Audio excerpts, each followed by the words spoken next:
Dubai. A little more about Jane Hernandez's trip here on Celeb Was Here. Jane shared how she owes her Dubai trip to her fans.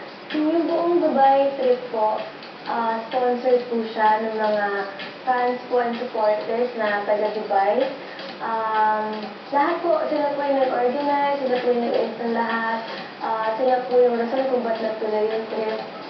And pati yung gagawin pagdating doon, lahat po sila po yung nag-ayos for us. First day, pagka-land pa namin ng airport, nandun na sila lahat, sinanamos niyo yung, dito, yung sumalubong sa amin sa airport. The CBD all-in third big placer then excitedly shared the stories behind her photo travel diary. The first stop, the tallest building in the world, the Burj Al Khalifa. Yung Burj Khalifa, meron silang parang at the top. And yung at the top, yun yung nasa 124th floor. Pero hindi pa yung mismong taas ng Burj Khalifa. Parang siya, view deck. Nakakatawa kasi yung elevator pala, para makarating ka sa 124th floor, 1 minute lang. So, super duper bilis. Mabilis lang sa... kasi may inos lang nasa taas. Ang ganda ng view. Kasi pumunta kami mga 4 na ganyan 5. So, maggagabi. So, nakita ko siya ng umaga, yung maliwanag pa, hanggang sa din na yung hanggang sa gabi na, kita mo yung city lights. Next stop, a photo op at one of Dubai's most famous mosques. Nag-abaya ako. Kasi kailangan siya required siya. Pag pupunta ka sa mosque nila, kailangan yung pakatakip yung ulo. Hindi pwedeng ibabayan while you're inside the mosque. Being a daredevil and adventurer, Jane also had fun riding the fastest roller coaster in the world, the Formula Rossa. Ito yung isa sa mga pinaka-favorite kong ginawa sa Dubai. Ang saya talaga, like, inulit tayo mga 2 times. Gusto pa namin tumatlo. Pagkasakay mo, parang, ano nangyayari? Yun yung walang feeling. Tapos pag medyo umandar na, pupunta siya dun sa parang race. The actress also had fun having breakfast with the whole family at IKEA. Meron din silang kainan inside. And doon kami nag-breakfast before going sa Grand Mosque. Tapos, nagulat ako. First na siya nakita, trolley sila, tapos may tray. Ba't yung ganito? Tapos yun pala, kasi ikaw yung kukuha ng sulat sa lagyan sa tray. Tapos, meron taga-serve. Sabihin mo kung anong gusto mo. Pero ang cool lang na part kasi may 3 paglalagyan ka ng tray.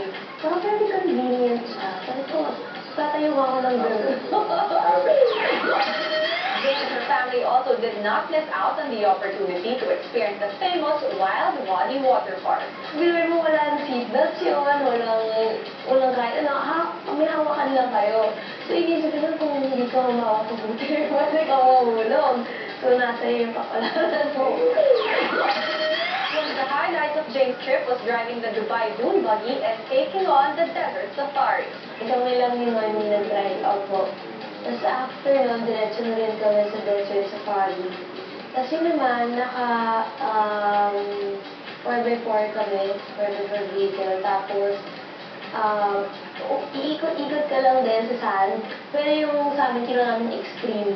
So, ikot ka sa sand, tapos may yung bumababa, nagsaslide, tapos yung tipong super heated ng sand, tapos doon kayo, tapos biglang sobrang babang gano'n. Kaya kami doon sa desert safari.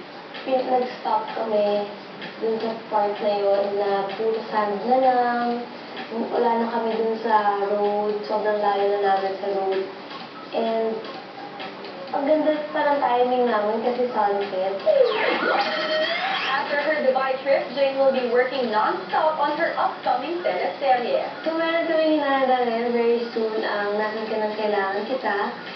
Kasama ko din, syempre, mga nakasama ko sa TV, si Joshua Garcia and si Doris Andalio. And Cristina Morales, Denise Laurel, Christian Vasquez, and Jerome Ponce. As for accepting suitors now that she's already 18, Jane says, syempre, focus muna talaga, mas focus muna sa career ngayon. And, syempre, studies din. Sa lahat-lahat po ng mga sumusuporta po sa akin, maraming salamat po.